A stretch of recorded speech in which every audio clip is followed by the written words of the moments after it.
Hello everyone, আমরা যারা regular tax payer, প্রত্যেক বছর আমরা যারা annual income tax return submit করি, তারা একটা বিষয়ে অবগত, সেটা হচ্ছে ইনভেস্টমেন্ট রিবেট।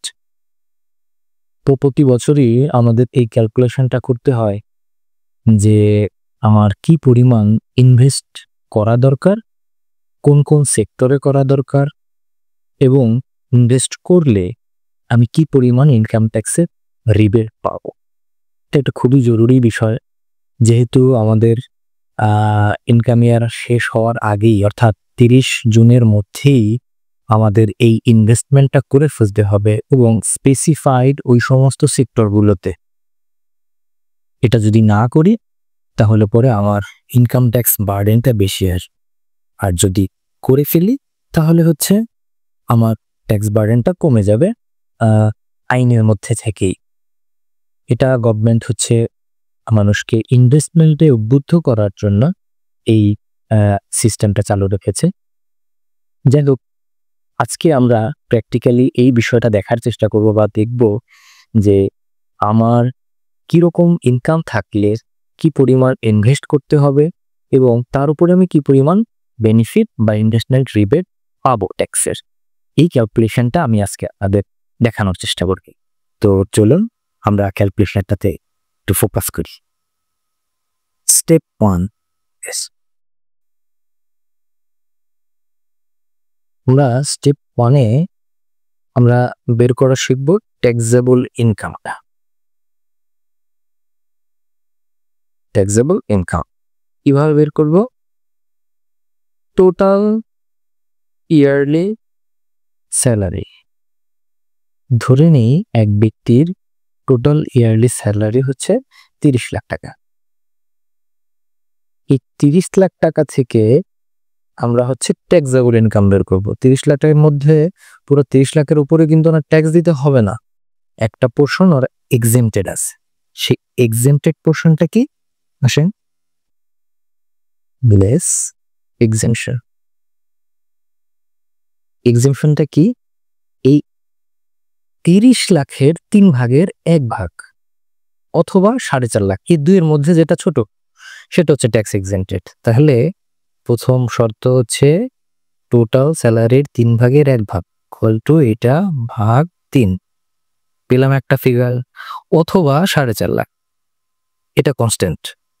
এই দুইয়ের মধ্যে ছোটটা তো আমরা দেখেই বুঝতে পারছি 10 লাখ আর 4.5 লাখ, এই দুইয়ের মধ্যে ছোট হচ্ছে 4.5। তারপর আমরা একটা ফর্মুলা অ্যাপ্লাই করি, ইকুয়াল টু মিনিমাম দুইয়ের মধ্যে ছোটটা কত? 4.5 লাখ। তো টোটাল স্যালারি থেকে যদি আমি এক্সেমশন বাদ দিয়ে দিই তাহলে আমার থাকে কি? তাহলে আমার থাকে ট্যাক্সেবল ইনকাম, তাই তো? তাহলে ট্যাক্সেবল ইনকাম পেয়ে গেলাম equal to 30 lakh minus 4.5 lakh, পেয়ে গেলাম আমি ট্যাক্সেবল ইনকাম। এবার আসেন স্টেপ 2। স্টেপ 2 নাম্বার স্টেপে আমি কি বের করব? নাম্বার স্টেপ বের করব আমার ট্যাক্স রিবেট কত, অ্যামাউন্ট অফ ট্যাক্স রিবেট, সেটা হবে কত পার্সেন্ট? 3% of বিলেবল income. এটা হচ্ছে আমার ম্যাক্সিমাম ট্যাক্স রিবেট আমি পাবো। তাহলে 3% কোনটার? ইকুয়াল টু এই যে 25,50,000-এর গুণ 0.03, 3% আমি পেয়ে গেলাম। এটা হচ্ছে আমার ট্যাক্স রিবেট পাবো। এখন আমাকে বের করতে হবে যে এই রিবেটটা পাওয়ার জন্য আমার কত ইনভেস্ট করতে হবে। Step 3, required investment. সেটা কিভাবে বের করব?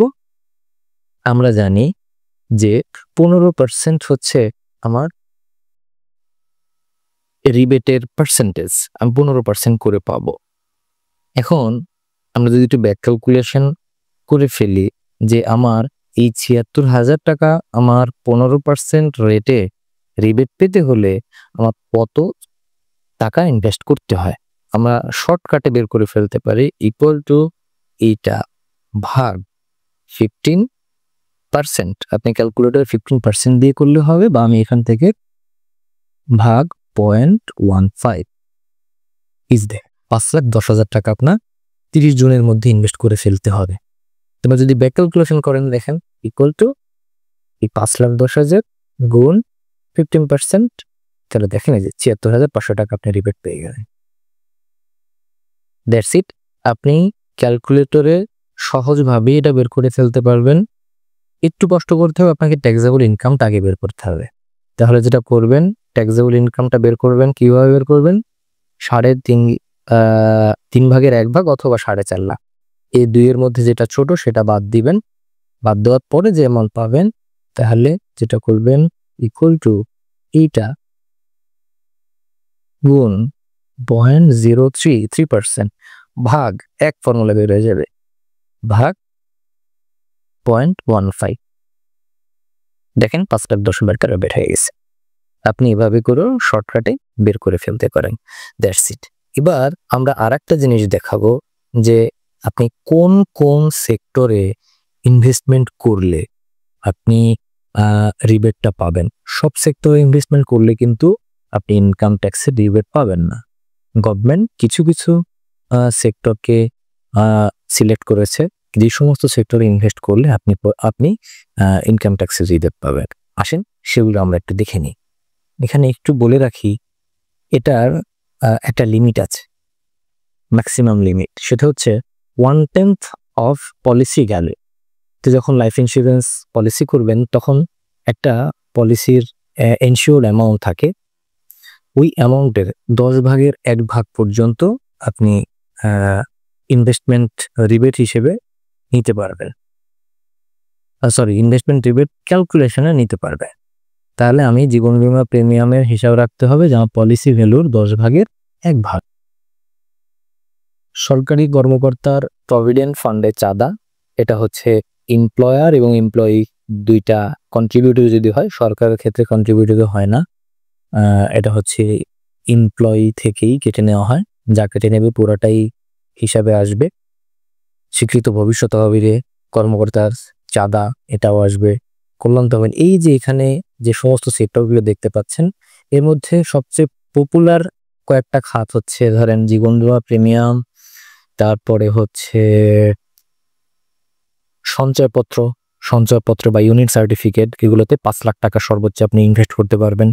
যে কোনো সিকিউরিটিজ, এটাই সঞ্চয়পত্র বোঝানো হচ্ছে। তারপরে শেয়ার মার্কেটে ইনভেস্টমেন্ট, আপনি যদি শেয়ার মার্কেটে, এখানে আনলিমিটেড যে কোনো পরিমাণ অ্যামাউন্টই আপনি ইনভেস্ট করতে পারবেন। আপনি আহসানিয়া ক্যান্সার হাসপাতালে যদি দান করেন, সেটাও আপনার, তার উপর আপনি ট্যাক্সের রিবেট পেয়ে থাকবেন। তো জাকাত তহবিল, সরকারি জাকাত তহবিলে যদি দান করেন, সেক্ষেত্রেও আপনার সেটা ইনভেস্টমেন্ট রিবেট ক্যালকুলেশনে আসবে। আশা করছি আপনারা এই বিষয়টা আপনাদের কাজে আসবে। তো যে কোনো ধরনের ফিডব্যাক, আপনাদের যদি কোনো মতামত থাকে আমাদের সাথে শেয়ার করবেন। ধন্যবাদ। ট্যাক্স সেন্সের সাথে থাকবে।